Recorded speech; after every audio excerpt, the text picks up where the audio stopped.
जैसे गुरुदेव आपने कहा, जब आपकी दीक्षा हो रही थी तब आपको पता नहीं था कि आप सन्यासी के मार्ग पे जा रहे हैं। तो क्या उस दिन रात को नींद आई थी कि माता पिता को छोड़ना पड़ेगा, घर परिवार छोड़ना पड़ेगा? जब हम छोटे थे तो माँ बाप ने मुझे 5वीं क्लास में जब पास नहीं हुआ तो मेरे माता पिता ने मुझे गुरुकुल में छोड़ दिया 1 साल के लिए। तो मुझे शुरू से ही उतना माता पिता से अटैचमेंट नहीं रहा जितना बच्चों को होता है। कि ये थे पुण्य जो हमने मनुष्य पर आए हैं पाई, धर्म पथ भी मिला हमको जिनाश्रय की शरण पाई। तो गुरुदेव, अगर हम उपवास बिना सोचे समझे करें तो क्या ये शरीर को कष्ट देना है? भीतर शरीर कुछ ऐसा एलिमेंट्स है जिसे तलवार काट नहीं सकता, अग्नि जला नहीं सकती, मौत मार नहीं सकती है। तो आखिर भीतर ऐसा है कौन? Who am I, what I do? भीतर कौन है? आँख नहीं देखती है, आँख के भीतर कोई देखने वाला बैठा है। तो आप और बाबा रामदेव मिलके उपवास के थ्रू क्या क्रांतिकारी लेके आएंगे? देखो, आज की तारीख में यदि आदमी को स्वस्थ जीवन जीना है तो उसे 1 दिन तो महीने में कम से कम उपवास करना ही पड़ेगा। हर इंसान एक किताब है, कुछ पन्ने खुले हुए होते हैं, कुछ छुपाए हुए, पर जिस दिन ये किताब खुलती है तब आता है असली सच, जीवन का, मन का और अपने अस्तित्व का। Welcome to open book by Kaswi, part by Surajmal Tansukhrai Kishangarh. आज का एपिसोड है कुछ खास क्योंकि हमारे साथ हैं श्री 108 आचार्य प्रसन्न सागर जी महाराज। नमस्ते गुरुदेव। गुरुदेव, जब हम 16 साल के थे, हमने अपना जीवन घूमने में, खाने पीने में और अपना समय व्यर्थ करने में निकाल दिया। आपने अपनी 16 साल की उम्र में एक ऐसा कौन सा क्षण आया जब आपने सोचा कि मुझे अब दुनिया को नहीं, खुद को जीतना है? मैं पढ़ाई में बहुत कमज़ोर था, पढ़ने में मेरा आज भी मन नहीं लगता है। और हम 5वीं क्लास में 3 साल फेल हुए हैं। जब किसी भी स्कूल में एडमिशन नहीं हो रहा था तो मेरे पिताजी के 7 भाई 4 बहनें थीं। बहुत अच्छा व्यापार था। पिताजी तो बैंक में नौकरी करते थे, जीएम की पोस्ट पर थे। और संजोग कहो सन 86 में गुरुदेव का आचार्य श्री पुष्पदंत सागर जी महाराज साहब का नगर आगमन हुआ। 2-3 दिन ही हुए थे। गुरुदेव जंगल से अपनी कुटीर की तरफ आ रहे थे और मेरा घर, मंदिर और गुरुदेव का बसती का बिल्कुल एक दीवार के थे। माँ ने कहा, बेटा पप्पू, महाराज जी आ रहे हैं, जाओ नमस्तु बोल दो महाराज जी को। तो मैं उसी समय जितने कपड़े शरीर पर थे, बिना बनियान के उस टॉवेल में बाहर, नमस्तु महाराज जी। गुरुदेव कहते हैं, बेटा तुमने कुत्तों को बहुत डंडे मारे हैं, क्योंकि मुझे जानवर से आज भी बहुत प्यार है और सबसे ज़्यादा कुत्तों से। कुत्तों को मारता भी था और प्यार भी करता था। तो गुरुदेव बोले कि बेटा तुमने कुत्तों को खूब डंडे मारे हैं, तो मेरे साथ चल और कर्मों को डंडे मारना। उस समय तो बात समझ में नहीं आई, मैं नहाने चला गया। जब गुरुदेव का वहाँ से बिहार हुआ तो मुझे लगा गुरुदेव को हम इंदौर तक छोड़ने जाएंगे। और बस वो छोड़ने की यात्रा ऐसे बढ़ती गई, सन बढ़ते बढ़ते उस समय जब हम सन्यास के मार्ग पर आगे बढ़े, उस समय सन्यास का भाव नहीं था। सन्यास का भाव तो सन्यास लेने के बाद पैदा हुआ है। कई बार कुछ क्रियाएं होती हैं जो हम कर जाते हैं पर उसका रियलाइजेशन नहीं होता, अनुभव नहीं होता है, पर बाद में उसका रियलाइज होता है कि हम इस मार्ग पर चल रहे हैं। जब दीक्षा हुई हमारी तब तक मुझे एहसास नहीं था कि हम सन्यासी हैं। दीक्षा के सन्यास के 15 साल बाद एहसास हुआ कि यार मेरा मार्ग भगवान बनने का है। और वो रियलाइजेशन हुआ मुझे सिद्धवरकुट में, जब गुरुदेव के दर्शन वंदना किए, मुझे लगा सन्यास का मार्ग यही है। और उसी दिन से जीवन की धारा बदल गई। दूसरी बात, कभी कभी कुछ होता है कि पिछले जन्मों के संस्कार चूँकि ज्योतिष को पढ़ा है, बहुत कुछ देखा है, गुप्त विद्याओं को जानते हैं, तो मुझे लगता है कि पिछले जन्म में हमने कुछ सत्कर्म किए थे, उन सत्कर्मों का फल मुझे बचपन में ही मिल गया। और मैं कई बार अपने आप को धन्यवाद देता हूँ कि मुझे भगवान ने सद्बुद्धि दी कि मुझे एक अच्छे गुरु का सानिध्य मिल गया। अन्यथा पूरा जीवन आज की तारीख में कुछ भी कमा लो, कितना ही पैसा कमा लो, ना मन की संतुष्टि है, ना घर का प्यार है। तो मैं पिछले जन्मों के पुण्याई का फल आज भोग रहा हूँ, और यहाँ पर इस मार्ग में जो सुख जो आनंद है, इसमें कोई विकल्प नहीं, सिर्फ आनंद और आनंद है। तो मुझे लगता है कि हम पिछले जन्मों की पुण्याई आज भोग रहे हैं। आज का पुरुषार्थ नहीं है, पिछले जन्मों का पुरुषार्थ, पिछले जन्मों की पुण्याई हम आज भोग रहे हैं। और इसलिए मैं हमेशा चंद पंक्तियाँ गाता हूँ कि ये थे पुण्य जो हमने मनुष्य पर्याय है पाई, धर्म पथ भी मिला हमको, जिनाश्रय की शरण पाई। अब हो न कर्म ऐसा, अब हो न कर्म ऐसा जो फिर हमें रुलाए। मैं कौन हूँ, कहाँ से आया। तो निवेदन कर रहा हूँ कि बचपन में इस मार्ग पर हम आए, पिछले जन्मों के पुण्याई का फल, कुछ सत्कर्मों का फल और कुछ अच्छे गुरु का प्राप्त हो जाना, मैं उसको यही मानता हूँ। बाकी उस समय न उतनी बुद्धि न उतना विवेक था कि मैं अभी किस मार्ग पर जा रहा हूँ। तो पिछले जन्म की पुण्याई को मैं आज की इस अवस्था को मानता हूँ। जैसे गुरुदेव आपने कहा, जब आपकी दीक्षा हो रही थी तब आपको पता नहीं था कि आप सन्यासी के मार्ग पे जा रहे हैं, तो क्या उस दिन रात को नींद आई थी कि माता पिता को छोड़ना पड़ेगा, घर परिवार छोड़ना पड़ेगा? चूँकि जब हम छोटे थे तो माँ बाप ने मुझे 5वीं क्लास में जब पास नहीं हुआ तो मेरे माता पिता ने मुझे गुरुकुल में छोड़ दिया 1 साल के लिए, और मेरा पूरा बचपन मेरे नाना नानी के यहाँ व्यतीत हुआ। तो मुझे शुरू से ही उतना माता पिता से अटैचमेंट नहीं रहा जितना बच्चों को होता है, इसलिए छोड़ते समय मुझे उतना तकलीफ नहीं हुई, ना उतना अटैचमेंट बहनों से, भाई से। मेरा अटैचमेंट तो गुरु से होने के बाद सबसे अटैचमेंट मेरा खत्म हो गया। गुरुदेव, कभी लगा आपको ऐसा कि मैं वापस लौट जाऊं? जहाँ कभी कभी बीच में विचार आते थे कि यार सन्यासी बन गए हैं, दीक्षा ले ली है, बोलना नहीं आता है, बात करना नहीं आता है, और आज की तारीख में जिनको अच्छा बोलना आता है उनकी अच्छी दुकान चलती है, और जिनको बोलना नहीं आता है उनको लोग खाने की लाली पड़ जाते हैं।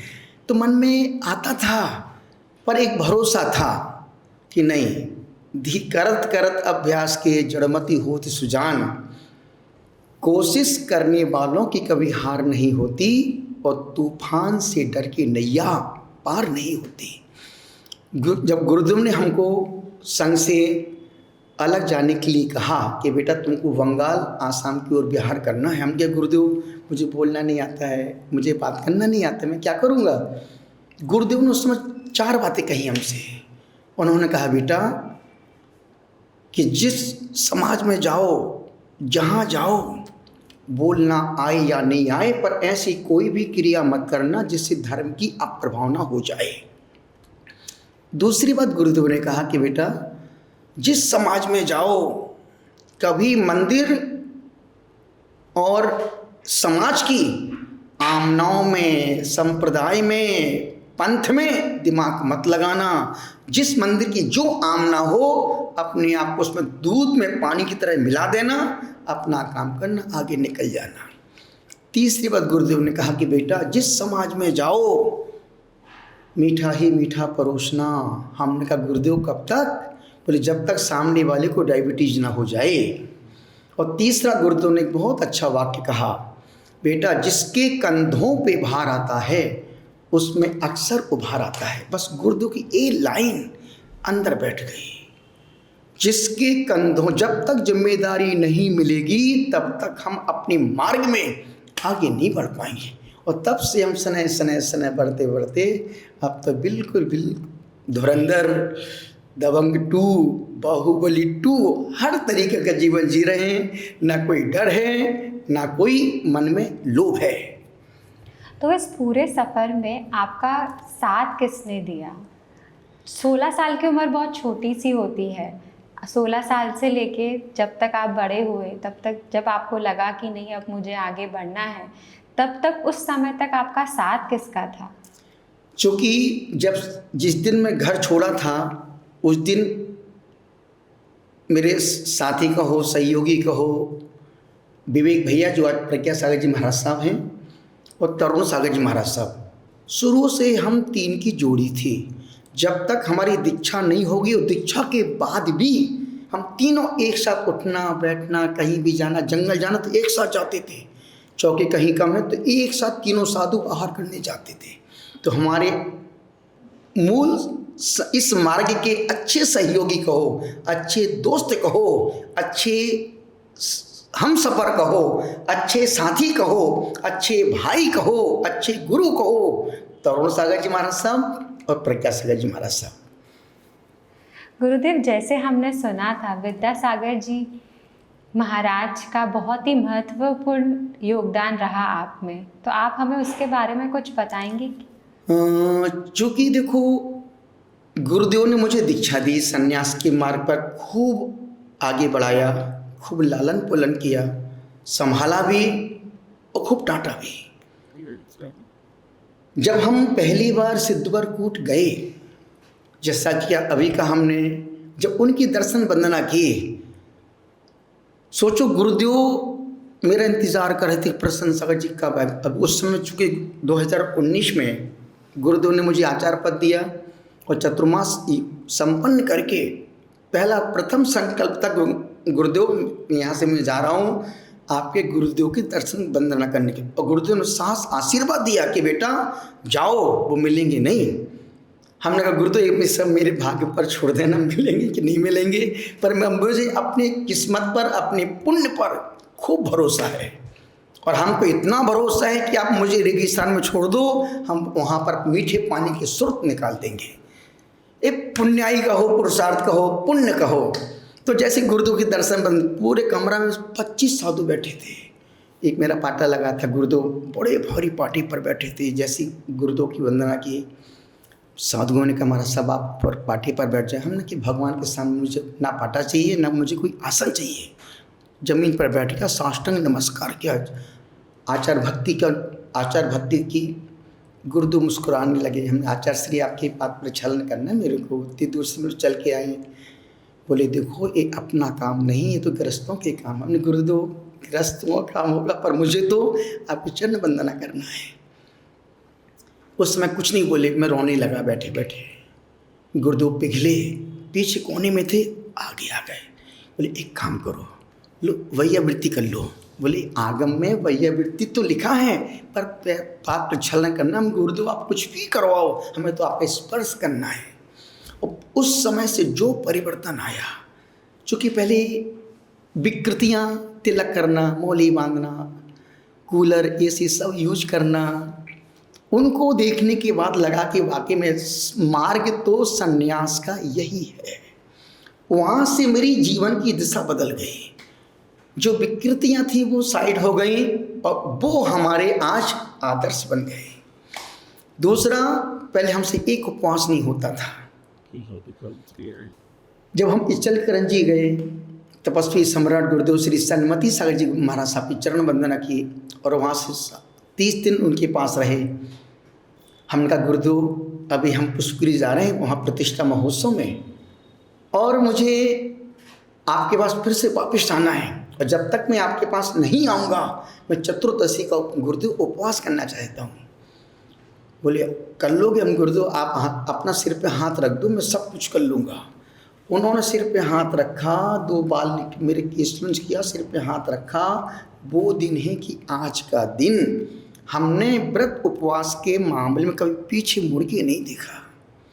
और फिर वो लगातार, तो मेरी तप के शिखर पुरुष आराध्य तपस्वी सम्राट गुरुदेव श्री सन्मति सागर जी महाराज साहब और मेरे जीवन की विकृतियों से मुक्त करने वाले, मुझे एक आदर्श का जीवन देने वाले संत शिरोमणि विद्यासागर जी गुरुदेव, जिनकी मैं रोज दिन में हजारों बार वंदन करता हूँ। जैसे कि गुरुदेव आपने हमें बताया कि आप कभी पीछे नहीं मुड़े उपवास करने में। हमने सुना है कि आपने 557 उपवास किए थे, तो वो पल कैसे थे, 500 दिन कैसे निकले थे साथ? मेरी जिंदगी के 3 अनंत सुख। लोग बोलते कि अरिहंत के पास अनंत सुख है, सिद्धों के पास अव्यवाद गुण हैं, वो सुख वो तो हमने कभी देखा नहीं। पर मेरे जिंदगी के 3 सुख। पहला सुख, गुरुदेव श्री सिद्धवर आचार्य श्री संत शिरोमणि के गुरुदेव की जब चरण वंदना की, उनके दर्शन किए, मुझे लगा जिंदगी का इससे बड़ा सुख जिंदगी दूसरा कोई है ही नहीं। दूसरा सुख, जब मैं 3 महीने कोरोना काल में ज्ञानमती माता जी के वहाँ जम्बूद्वीप दर्शन करने के लिए गया और दूसरे दिन से कोरोना लग गया, पूरा देश बंद हो गया। तो चंद्रमती माता जी बोलती, महाराज साहब आप यहीं रहो, कहाँ जाओगे, कोरोना लग गया, पूरा सब बंद है।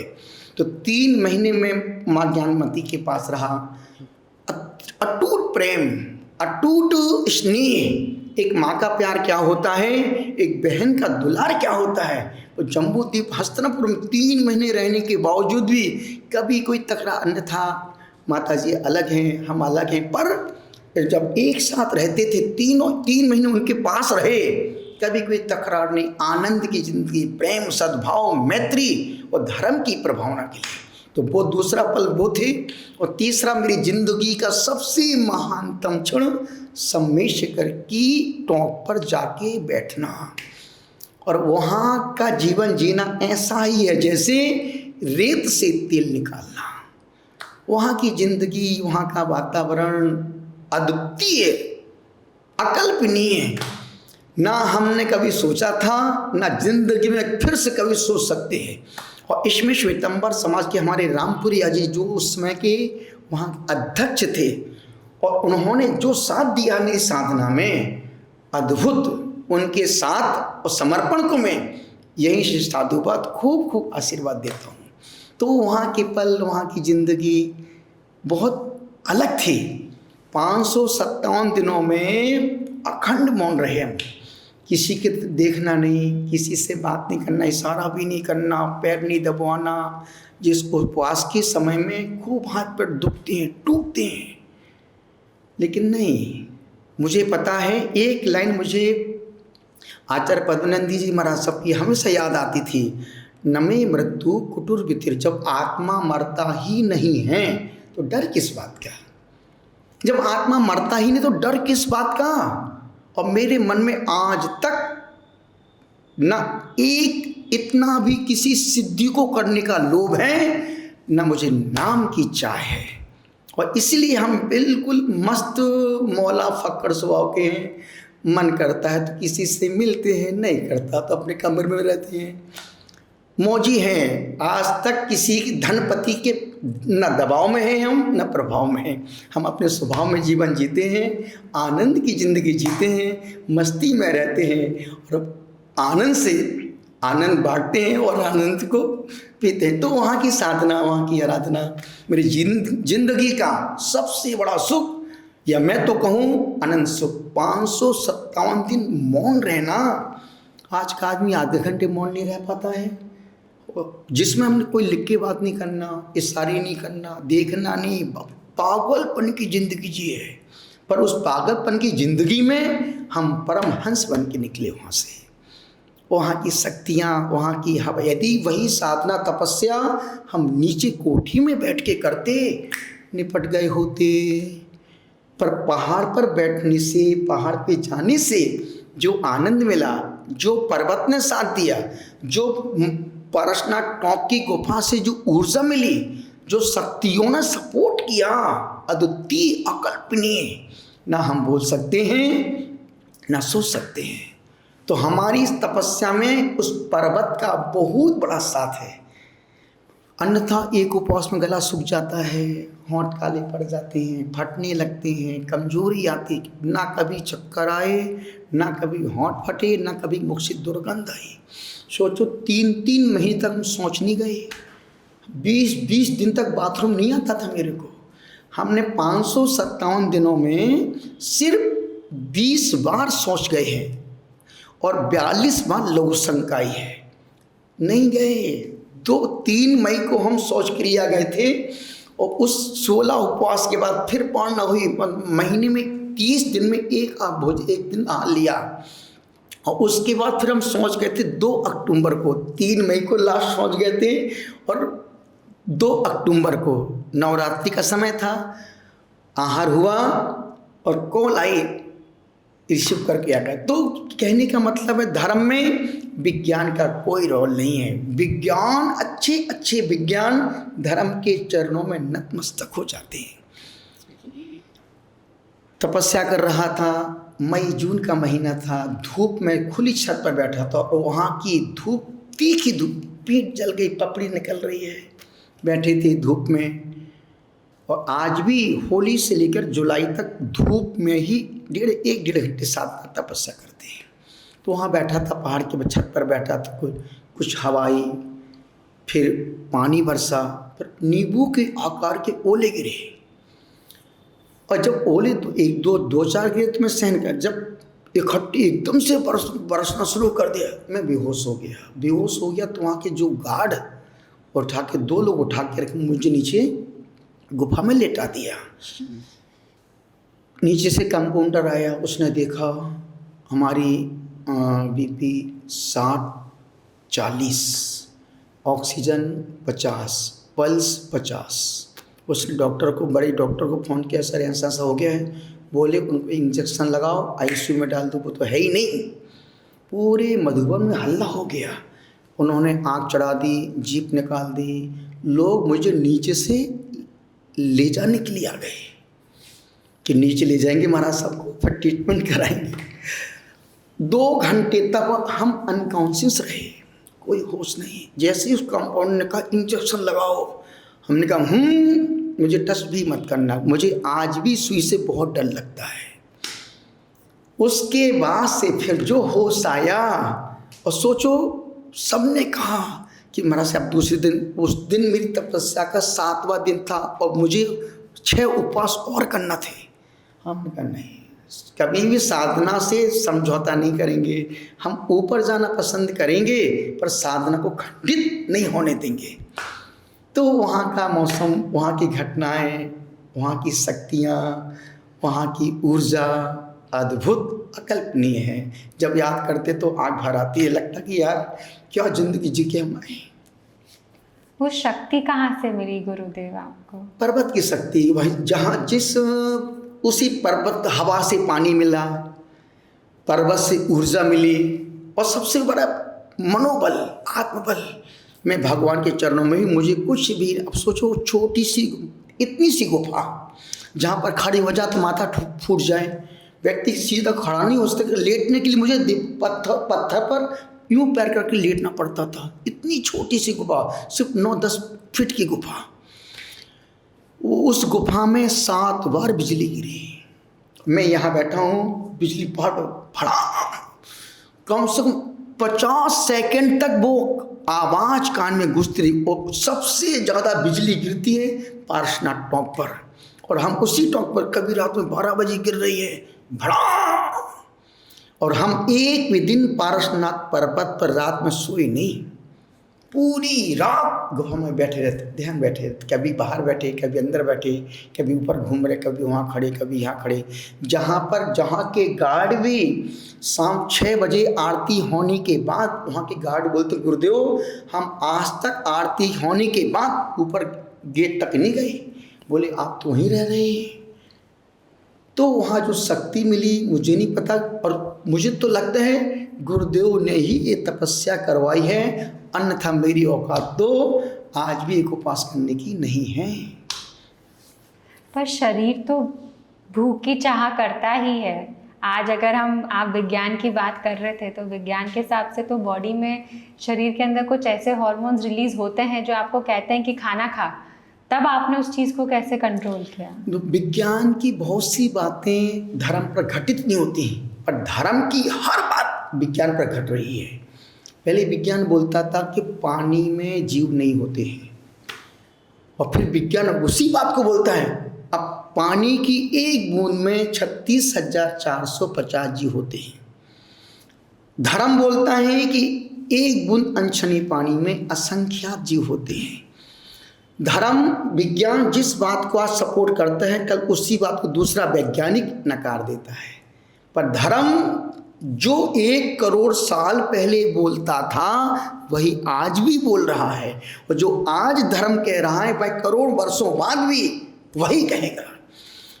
प्रकृति का मतलब स्वभाव, और स्वभाव का मतलब धर्म। वत्थु स्वभावो धर्मा। जल का स्वभाव है शीतलता, अग्नि का स्वभाव है उष्णता।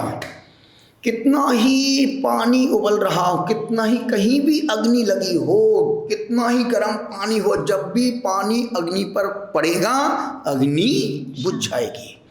आप पानी को कहीं भी फेंको, जहाँ ढलान होगी पानी नीचे की ओर, तो पानी का स्वभाव है। बस आत्मा का स्वभाव है ऊर्ध्वारोहण करने का। जैसे दीपक को जब भी अग्नि जलाओगे, अग्नि हमेशा ऊपर की ओर जाएगी। पानी को जब भी फेंकोगे, पानी हमेशा नीचे की ओर, तो पानी नीचे की ओर बहेगा। उसका स्वभाव है। अग्नि का स्वभाव ऊपर जाने का है, और चेतना का स्वभाव भगवान बनने का है। तो विज्ञान ठीक है, कुछ हद तक विज्ञान ने सुविधाएं बहुत दी, विज्ञान ने खूब सुविधा दी, सुख दिया, पर बाद में विज्ञान का हर सुख बाद में आदमी की जिंदगी को खत्म करने में कारण बन गया। विज्ञान ने जितनी सुविधाएं दी हैं वो सारी सुविधाएं दुख में कारण। विज्ञान ने मोबाइल दिया, हम लेके अच्छे के लिए आए थे, आज माँ बाप टेंशन, मेरी बेटी कहाँ किससे बात कर रही है। गाड़ी हम सुख के लिए लेके आए थे, वही गाड़ी पड़ोसी मांगने आता है, नहीं देते, रिश्ते खराब हो जाते हैं। विज्ञान सुविधा दे सकता है, पर सुख तो जब भी मिलेगा धर्म से ही मिलेगा। तो गुरुदेव, अगर हम उपवास बिना सोचे समझे करें तो क्या ये शरीर को कष्ट देना है? देखो, अप्पा सो परमप्पा, नमे मृत्यु कुटुंब। और देखो, भीतर शरीर कुछ ऐसा एलिमेंट्स है जिसे तलवार काट नहीं सकता, अग्नि जला नहीं सकती, मौत मार नहीं सकती है। तो आखिर भीतर ऐसा है कौन? Who am I, what I do. भीतर कौन है? आँख नहीं देखती है, आँख के भीतर कोई देखने वाला बैठा है। एक खिड़की नहीं देखती है, खिड़की के अंदर कोई खड़ा है जो बाहर देख रहा है। इस शरीर, एक छोटा सा यदि प्रश्न पूछूं तो शायद आप आगे पीछे हो जाएंगे। भोजन कौन करता है, शरीर की आत्मा? और दोनों जवाब में तुम फंसेगा। मेरे हिसाब से तो शरीर भोजन करता है। शरीर करता है तो फिर मुर्दा क्यों नहीं भोजन करता है बाबू? वो तो प्योर शरीर है। यदि आप बोलते हैं कि गुरुदेव भोजन तो जीव करता है, तो फिर जीव भोजन करता है तो सिद्ध परमात्मा, वो तो प्योर रिफाइंड जीव है, वो क्यों नहीं भोजन करते हैं?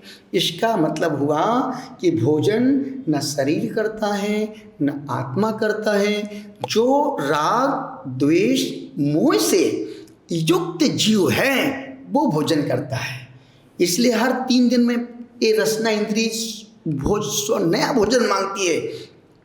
रोटी मिल जाए तो अच्छा रहे, अरे यार पूरी मिल जाए तो और मज़ा आए, अरे यार पराठे मिल जाए तो और मज़ा, अरे यार इडली डोसा सांभर, रोज़ मन की नई नई डिमांड है। तो जहाँ खाने की इच्छा बैठी है बस वही भोजन कर रहा है। तो भोजन जीव नहीं करता है, भोजन शरीर नहीं करता है, भोजन वो करता है जो राग द्वेष मुक्त से, योग से, राग द्वेष मोह से युक्त प्राणी हैं, वही भोजन करता है।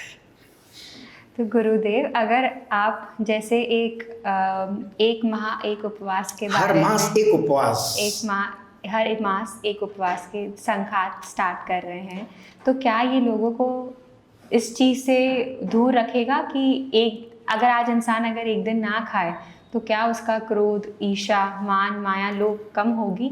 बहुत सुंदर, बहुत अच्छा प्रश्न पूछा गुरुदेव। उपवास करने से क्या होगा? आज की तारीख में 90% लोग भारत देश में बीमारियों से जूझ रहे हैं और डॉक्टर एक ही बात बोलता है, भोजन पर कंट्रोल करो। पहले का आदमी भोजन भूख लगने पर भोजन करता था और खुली भूख से भोजन करता था। 8, 10, 12 रोटी, 2, 4, 5, 6 दाल भाटे, अब बिंदा घी भी जाता था। अपने आपके दादाजी, पिताजी, नाना जी हैं, कितना हैवी भोजन। पर आज की जनरेशन यदि 2 रोटी खा ले तो उसको 3 दिन तक पचाने में लगेंगे। तो भोजन शरीर की आवश्यकता है। भूख एक बीमारी है, भोजन औषधि है। भोजन औषधि है, भूख बीमारी है। बीमारी को दूर करने के लिए भोजन को औषधि समझ के करो। जो लोग सूर्योदय से सूर्य अस्त तक भोजन करते हैं, मैं आप आंकड़े उठा के देखो, अधिकांश लोग बीमार नहीं मिलेंगे आपको। बीमार वो लोग होते हैं जो देर रात तक ठूस उठने से देर रात तक ठूस ठूस के यहाँ तक खाते हैं, फिर रात भर आवाज़ करते हैं और सुबह चले जाते हैं।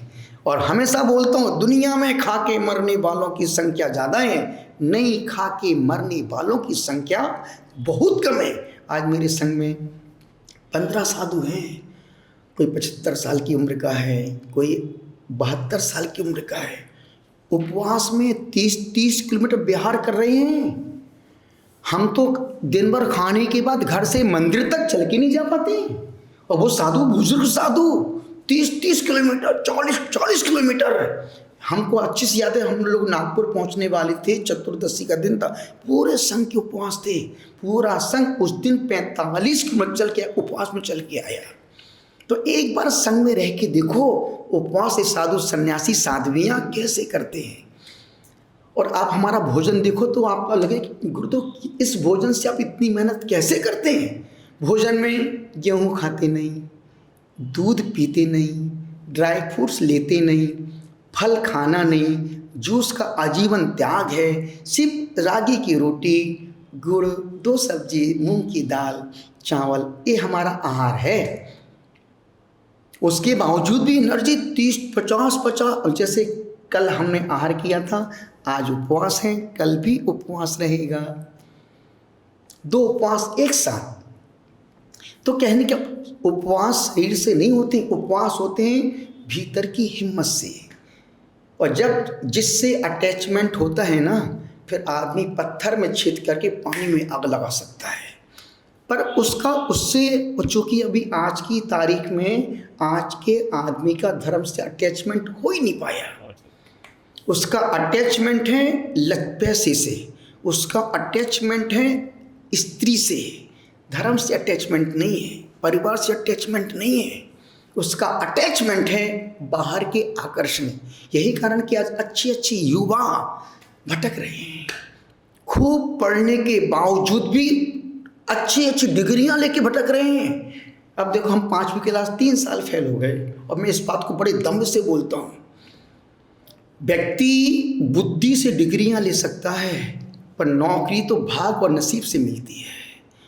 पूरे देश में लाखों बच्चे IAS का एग्ज़ाम देते हैं, और पूरे देश में 5000 IAS अफसर हैं। 5000, सोचो, लाखों बच्चे तैयारियां करते, एग्जाम देते, सब कुछ करते, पर निकलते 5000।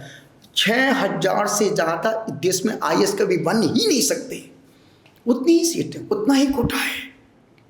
तो निवेदन कर रहा था कि 3 साल फेल होने के बावजूद 3 डॉक्टरेट की डिग्री हैं।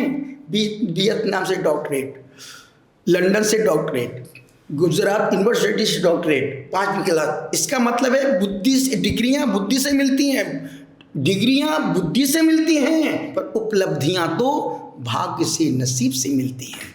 इसलिए परमात्मा से कभी भी बुद्धि मत मांगना, भगवान से नसीब मांगना। हमने अच्छे नसीब वालों को, हमने अच्छे बुद्धि वालों को नसीब वालों के यहाँ घुटने टेकते देखता है। अकबर किस्मत का धनी था, बीरबल बुद्धिमान था। देखो ना मोदी जी, उनके अंडर में बड़े बड़े एजुकेटेड लोग, सर जी सर, नीचे गर्दन झुका के।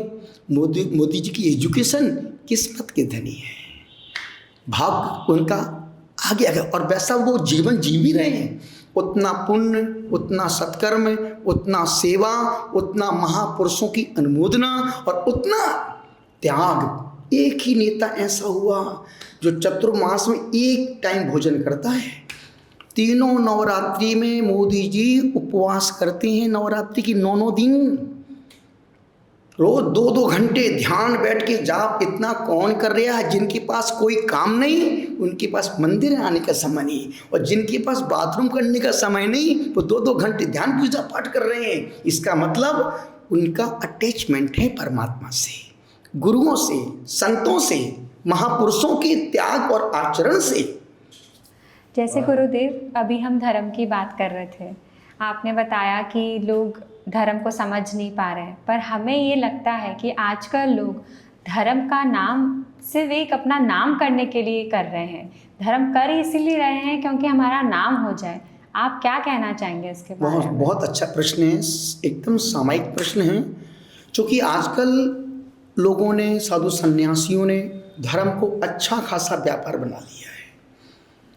आज से 30 साल पहले इतनी प्रतिष्ठाएं, इतने विधान नहीं होते थे। अब साधु संन्यासी जितने पढ़े लिखे साधु बन रहे हैं ना, ये सब धर्म की आड़ में व्यापार कर रहे हैं, मोटा पैसा। सोचो ना, 3-3 करोड़ की 100 धर्मेंद्र, 50-50 करोड़ की एक प्रतिष्ठा। यदि यही पैसा समाज के उपकार में, छात्रावास में, बेटियों के चरित्र की संरक्षण में यदि लगाते, और आने अब जितनी मंदिरों में मूर्तियां हैं, उतने लोग अभिषेक करने वाले नहीं मंदिर में पहुंच रहे हैं। हम ये सब कुछ किसके लिए कर रहे हैं? दूसरों को। और आजकल आप आजकल देखना, जैनेतर समाज के लोग मंदिरों पर कब्जा करके बैठ रहे हैं। हम सारी मेहनत उनके लिए। तो जब तक हमारे जीवन का गोल सही नहीं है, हम इस प्रकार से धर्म की आड़ में, विधानों की आड़ में व्यापार करके, और कुछ बेवकूफ़ धनपति भी, गुरुदेव हाँ में हाँ, हाँ में हाँ, एक भी भक्त धनपति ऐसा नहीं मिलता है गुरुदेव, यदि इस पैसे को आप अस्पताल में लगाओ, परोपकार में लगाओ, गरीब बेटियों की पढ़ाने में लगाओ, स्कूल खुलवाने में लगाओ, सिर्फ प्रतिष्ठा में, पंडाल में करोड़। अभी हमने एक प्रतिष्ठा की तरुण सागरम में, सिर्फ 5 लाख में प्रतिष्ठा पूरी कर दी। उसमें 1.5 करोड़ रुपये बचा के उनके बैंक में छोड़ के आए हैं, जिसमें हमने कोई व्यवस्था नहीं, कोई पंडाल नहीं बनवाया, कोई किसी को निमंत्रण कार्ड नहीं भेजा, कुछ नहीं। और अब आने वाले जो प्रतिष्ठा करूँगा उसमें 1 लाख रुपये खर्च करूँगा। जिसको आना है खुद अपना घर से टिफिन लेके आओ, खुद अपना खाओ। हम उनको ना रुकने की व्यवस्था देंगे, ना खाने की। तो सारा पैसा बर्बाद होता खाने पीने में, पंडाल की व्यवस्था में। अब कई लोग बोलते हैं भैया मुसलमान के यहाँ से सब्जी मत खरीदो। सारी बड़ी बड़ी मूर्तियाँ कौन बना रहा है? मुसलमान। लाखों करोड़ों रुपए उनके घर में जा रहा है। मंदिर कौन बना रहा है? सारे मजदूर, सारे कारीगर मुसलमान ही हैं। हम सब्जियों में तो 10, 20, 50 रुपये बचाते हैं, पर जो मंदिर में करोड़ करोड़ रुपये खर्च हो रहे हैं और जो उनके पास जा रहा है, वो कौन सोचेगा बाबू? तो कहने का मतलब है कि बेटा, जहाँ हमने जहाँ धर्म को बुद्धि से जिया, धर्म व्यापार बन जाएगा। और जब धर्म को हम विवेक से जिएंगे, हृदय से जिएंगे, तो फिर वो व्यापार नहीं, वो तो कल्याण का मार्ग बन जाएगा। मेरी कोई कमजोरी नहीं, न मेरी धनपति कमजोरी है, न मेरा संग मेरी कमजोरी है। मेरी कमजोरी हम खुद अपनी कमजोरी हैं। और यही कारण कि मेरी दुनिया बहुत अलग है। कमरे में आता हूँ, आप अभी भी आप बाहर ताला मार देना, सब बंद कर दो पूरा कमरा, 30 दिन बाद खोलना, मैं 30 दिन बाद कमरे के बाहर निकलूँगा। मुझे किसी जीव से कोई डर नहीं लगता है। आप इस कमरे में हजारों कॉकरोच छोड़ दो, 50, 100, 200 छिपकली छोड़ दो, मेंढक छोड़ दो, जितने जब तो सब छोड़ दो और पाटा मेरा बीच में नीचे लगा दो, हम उनके बीच में हिलेंगे भी नहीं, उनके साथ मस्ती करते रहेंगे। अभी हम पारसनाथ पहाड़ पर थे, आए दिन रात में सांप निकलते थे, यूँ पकड़ के उनको साइड में छोड़ देते थे। हमको किसी भी चीज़ से डर नहीं, न मैं मृत्यु को डर बेते, जब आत्मा मरता ही नहीं है तो हम किससे डरें। तो जब तक हम धर्म को बुद्धि से जिएंगे धर्म व्यापार बनेगा, और जब हम धर्म को विवेक से जिएंगे तो व्यापार नहीं, फिर तो कल्याण का मार्ग ही प्रशस्त होगा। गुरुदेव, आपने जैसे अपने मुनियों के लिए, अपने साधु के लिए बहुत कुछ किया, तो कभी आपकी इच्छा नहीं हुई कि मेरा भी नाम हो? नहीं बेटा, देखो कई बार होता है कि आज तक किसी गुलाब के फूल ने किसी भौरे से नहीं कहा कि तू मेरे पास आ, मेरी खुशबू को ले। अरे जब फूल खिलता है तो भौरे अपने आप आके बैठेंगे। अपने विद्यासागर गुरुदेव से हमने एक ही चीज़ सीखी है, वो किसी से प्रभावित नहीं होते थे, उनकी मुद्रा को देख के लोग प्रकाशित होते थे। अरे यार क्या जीवन है, क्या संन्यास है, क्या वैरागी, क्या त्याग है। तो मुझे लोगों में कोई आकर्षण नहीं है, मुझे न किसी व्यक्ति से मिलने का आकर्षण, अब किसी को भी बुलाओ। अभी जब मैं तरुण सागर में था, एक सज्जन आए, बोले गुरुदेव मुझे 50 करोड़ रुपये खर्च करना है और मैं आपके नाम से एक कैंसर का अस्पताल खोलना चाहता हूँ। हमने कहा आप पूरी बात बोल लो, मैं सुन रहा हूँ। 20 मिनट तक वो बंदा बोलता रहा, ऐसा करूँगा वैसा करूँगा, खूब सेवा करूँगा खूब। हमने कहा अब मैं बोलूँ? बोले हाँ गुरुदेव आप बोले। हमने कहा मुझे आपकी बातों में कोई इंटरेस्ट नहीं है, मेरा मार्ग ही नहीं है ना वो, मैं क्यों तुम्हारी मार्ग में जाऊँ और क्यों मैं विकल्प लेके बैठूँ। कोई भी मेरे पास आता है, मुझे एक ही शब्द पर राशि प्रतिष्ठा करवाना आपसे, मुझे कोई इंटरेस्ट नहीं। आज विधान करवाना मुझे कोई इंटरेस्ट नहीं। मुझे इंटरेस्ट है अपने आप में, अपने संग में, अपने स्वाध्याय में, अपनी साधना तपस्या में। बाकी मुझे सामाजिक किसी भी कार्य में कोई इंटरेस्ट नहीं है। ना हम कभी फंड इकट्ठ, ना मेरा कोई फंड है, ना मेरे कोई तीर्थ हैं, ना मेरी कोई कमजोरी है, ना कोई गिरी ना कोई गिरा। हम तो उठा, जिनकी गिरी वो गिरे, जिनकी गिरी गिरा नहीं है वो आनंद की जिंदगी। अब हम रियल संत की जिंदगी जी रहे हैं। और जब हम उपवास करते तो सैकड़ों हजारों लोग, जब हमने अभी इस अभियान का शुभारंभ किया भारत मंडपम से, उस दिन 5,80,000 लोगों ने उपवास किए थे एक दिन। चूँकि स्वामी रामदेव बाबा भी बहुत समर्पित थे धर्म के लिए, गुरुओं के लिए, और देश के प्रति उनका जो समर्पण है अद्वितीय है। भले दुनिया कुछ भी कहे, पर स्वामी रामदेव बाबा भी अपने आप में एक बहुत बड़े संत हैं। जो अपन बाहर से उनको देख रहे हैं, वो बाहर का तो चोला है, पर भीतर की उनकी सादगी, भीतर का उनका संन्यास, भीतर का त्याग अद्वितीय है। क्योंकि जब 3 दिन हम वहाँ पर थे पतंजलि में, तो वो रोज रात्रि 8 बजे अपने संपूर्ण वस्त्रों का त्याग करके अपनी कुटिया में निर्गंध होके रहते हैं। बोले गुरुदेव मैं पूरी रात नग्न बैठता हूँ, लेटता भी हूँ, कुछ भी करता हूँ निर्गंध अवस्था में। सुबह 4 बजते ही फिर नहाता धोता हूँ, कपड़े पहन करके 5 बजे दौड़ते भागते मंच पर पहुँच जाता हूँ योग प्रणाम के लिए। उनका भोजन सादगीपूर्ण भोजन है। मैं उनकी प्रशंसा में उनके गुणों का गुणानुवाद कर रहा हूँ कि ऐसा त्याग भी है जो दिख रहा है वो सच नहीं है, पर जो वो जी रहे हैं बस वही सच है। तो आप और बाबा रामदेव मिलके उपवास के थ्रू क्या क्रांतिकारी लेके आएंगे? देखो आज की तारीख में यदि आदमी को स्वस्थ जीवन जीना है तो उसे एक दिन तो महीने में कम से कम उपवास करना ही पड़ेगा।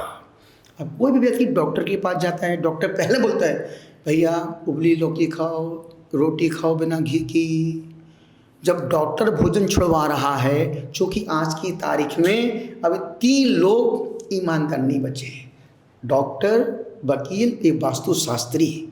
पहले इनके पास समाधान मिलते थे, अब इनके पास जाओ तो समस्या और बढ़ जाती है।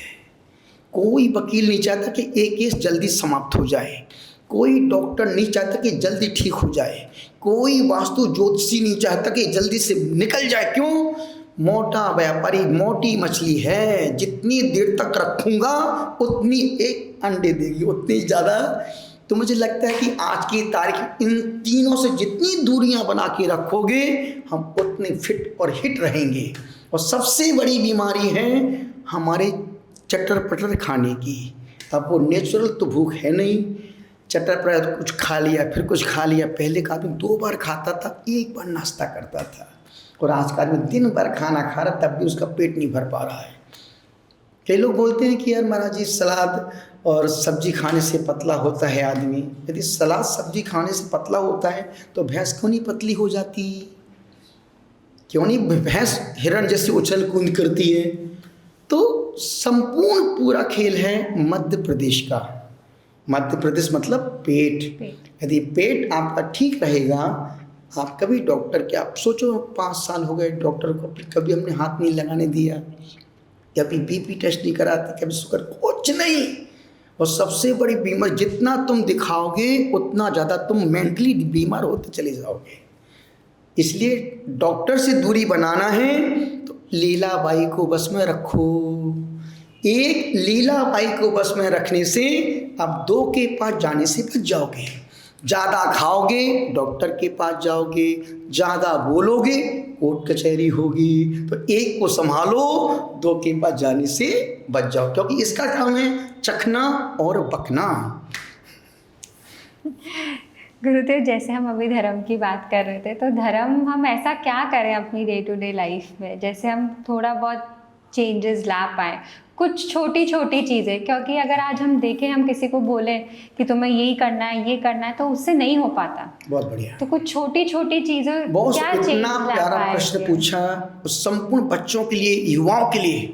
मुझे, और मैं भी बोलता हूँ कि आप 23 घंटे संसार को दो, परिवार को दो, टीवी को दो, रंगीन बीवी को दो, बच्चों को दो, सबको दो, इंस्टाग्राम को दो, सीरीज को दो, सीरियल सबको दो, पर 1 घंटे का समय खुद और खुदा के लिए निकाल के रखो। 1 घंटे के समय में ना तुम्हारे पास मोबाइल हो, ना तुम्हारे पास कोई संपर्क हो, सिर्फ और सिर्फ अपने पास बैठो, खुद की बातें सुनो, खुद से बातें करो कि यार मैं इतना किसके लिए कर रहा हूँ, मैं इतनी भागदौड़ किसके लिए कर रहा हूँ, मैं कहाँ जा रहा हूँ, मुझे जाना कहाँ है, मुझे पहुँचना कहाँ है, मेरे जीवन का उद्देश्य क्या है। अभी तो मेरा जीवन का कोई उद्देश्य ही नहीं है, अभी तो सिर्फ चलना है, पर पहुँचना कहाँ है पता ही नहीं मेरे को। यदि मैं पूछूं कि आपके जीवन का गोल क्या है, कुछ नहीं, सिर्फ कमाओ, खाओ, मौज करो, रहो होटल में, मरो हॉस्पिटल में। ये ज़िंदगी आदमी की ज़िंदगी नहीं है। मुझे लगता है कि छोटी छोटी सी बातें, जैसे 24 घंटे में सबके लिए, जो जिस मजहब को, जिस धर्म को मानता है, उस व्यक्ति को अपने मजहब के लिए कम से कम आधे घंटे का वक्त निकालो, और फिर उसके बाद आधे घंटे का समय खुद कुछ मत करो, एक आध छत पे जाके बैठ जाओ, कुछ नहीं करो तो सिर्फ ओमकार की ध्वनि लगाओ। और ओमकार भी नहीं लगाना तो कोई बात नहीं, मन की शांति के लिए, चेहरे की प्रसन्नता के लिए 500 से लेकर के 1 तक उल्टी गिनती पढ़ो, मन अपने आप शांत हो जाएगा। जैसे कई बार होता है कि भेद विज्ञान, ये चीज़ें जैसे आज की तारीख में बहुत साधु संत भेद विज्ञान, ध्यान ध्यान ध्यान ध्यान, ये सब फालतू की बातें हैं, कोई ध्यान नहीं हो रहा है। यदि किसी महिला के हाथ में 10-20 चूड़ियाँ हो और वो उसको किचन में काम करना है और वो सोचे मैं काम भी पूरा कर लूँ और चूड़ी की आवाज़ भी नहीं आए, तो ये असंभव है। काम करेगी तो चूड़ियों की आवाज़ तो आएगी। इस आपाधापी में आदमी कहाँ ध्यान करेगा है? इतनी विकल्पों में, इतनी टेंशन में, इतनी चिंताओं में आदमी ध्यान का अभ्यास कर सकता है, पर ध्यान के लिए तो उसको निर्ग्रंथ होना ही पड़ेगा, निर्विकल्प होना ही पड़ेगा। भीतर की ग्रंथियों को, भीतर की गांठों को, भीतर के क्लेश को, भीतर के संक्लेश को, भीतर के द्वेष को, भीतर के ममत्व को उतनी देर तक छोड़ना पड़ेगा जितनी देर तक हम अपने पास बैठे हैं। और उस मामले में आदमी को ईमानदार बन जाना चाहिए। यदि मैं आधे घंटे बैठा हूँ धूप में, तो मैं सिर्फ धूप में ही बैठा हूँ, मुझे एक एक चीज़ का एहसास होता है कि यार अभी यहाँ से पसीना आ रहा, अब यहाँ से पसीना बह रहा है। मैं उन चीज़ों की संवेदनाओं को महसूस करता हूँ। अभी आदमी पूजा पाठ कर लेता है, जाप पाठ भी कर लेता है, पता नहीं चलता अभी हमने कौन सा पाठ किया, अभी पता नहीं चलता अभी हमने कौन से भगवान की जाप कर ली। तो यहाँ सब कौन सी क्रिया, कोई भी क्रिया करो होशपूर्वक, विवेकपूर्वक, जुनूनपूर्वक और जोशपूर्वक, सिर्फ वही क्रिया करो जो करना। तो जैसे हम 24 घंटे में मेरी भावना पढ़ सकते हैं, बहुत छोटी सी 5-7 मिनट लगेगा। मेरी भावना पढ़ने से उसमें ये लिखा है, देख दूसरों की बढ़ती को कभी न ईर्ष्या भाव धरूं। अब इस 2 लाइनों में आदमी पूरा दिन निकाल सकता है। आज जो भी मेरे पास है वो मेरे भाग्य का, मेरे तकदीर, मेरे पुण्य का है। मैं क्यों किसी के पुण्य से, उसके पैसे से, उसके पुरुषार्थ से ईर्ष्या करूं? और ईर्ष्या करने से क्या मिलेगा मेरे को? मेरा ही खराब होगा। जिसके भाग्य का जो है उसके भाग्य का उसके पास पहुंच जाएगा। तो निवेदन कर रहा हूं कि जैसे छोटी छोटी बातें 10 मिनट तक हम कुछ नहीं करें, ना जीभ हिले ना होंठ लें, हम उस मजहब के परमात्मा को याद करें जिस मजहब में हमारा जन्म हुआ। यदि हिंदू है तो सिर्फ अपने उस परमात्मा को याद करो, जैन हो नमोकार मंत्र को मन ही मन, ना जीभ हिले ना होंठ लें, मन ही मन श्वास को दीर्घ लेकर के 10 मिनट करने से तुम्हारी बैटरी 23 घंटे के लिए फुल चार्ज हो जाएगी। और चार्ज करने के लिए धर्म ही एक माध्यम है। जैसे आलोचना पाठ पढ़ लेना, जैसे निर्वाण कांड पढ़ लेना, जैसे 10-12 मिनट मंत्र का ध्यान जाप कर लेना। जिस मजहब का व्यक्ति है उस मजहब में जाकर के उस परमात्मा को ढोक लगा के आना कि भाई हे परमात्मा, मैं तुमको धन्यवाद देता हूँ कि मैं आपके वंश में पैदा हुआ हूँ। भले वो राम हो, महावीर हो, बुद्ध हो, नानक हो, जीसस हो, जो जिस मजहब का है उस परमात्मा को उठते ही धन्यवाद दो। फिर दूसरा धन्यवाद माता पिता को दो, तीसरा धन्यवाद अपने गुरुजन को दो, और चौथा धन्यवाद किसान को दो, और 5वां धन्यवाद आप सैनिक को दो जो तुम्हारी रातों की नींद के लिए अपने बच्चों को, परिवार को छोड़ करके खड़े हैं कि हमारे देश के किसी भी नागरिक की नींद खराब ना हो जाए। तो 5 को धन्यवाद दो और खुद के लिए 5 पुण्य करो। देव वंदना, मेरी भावना, निर्वाण कांड, आलोचना पाठ और 10 मिनट नमोकार मंत्र, जिस मजहब के हो उस मंत्र का स्मरण करें। गुरुदेव, आज के युग में लोग जैन का नाम लेके अपना काम कर रहे हैं। कभी रेस्टोरेंट खोल रहे हैं, जैन रेस्टोरेंट, कभी जैन भोजनालय, कभी कुछ। आप इसके बारे में क्या कहेंगे? पर वो है जैन नहीं, पर जैन का नाम लेके अपना काम चला रहे हैं।